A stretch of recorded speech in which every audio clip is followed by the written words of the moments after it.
alam ko po, ito na tayo lahat, hindi ko po papahabain. Pero sobrang laking pasasalamat ko po sa lahat ng taong nandito po ngayon. Sa press po, and especially po kay Miss Joy, Miss Annette, Boss Vic, Kuya Jess, sa Aguila, sa lahat po ng bumubuo ng management po kung saan po tumutulong po sa akin. Salamat po sa tiwala. And grabe ako maging emotional, pero parang ngayon lang po nag-sink in din yung big winner po.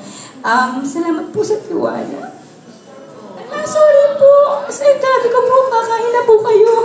Pero, ayun po ako. Pero yun, salamat po sa tiwala. Ayun po, magkakaroon po kami ng concert sa Augustan po. Tinagay ko na.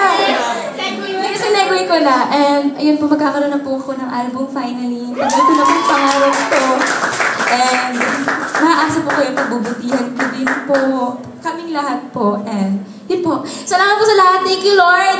Thank you po sa lahat ng nakasama kong housemates. Thank you po sa lahat na sumusuporta sa amin. Mahal na mahal po namin kayo. Thank you, Brent. Thank you, everyone.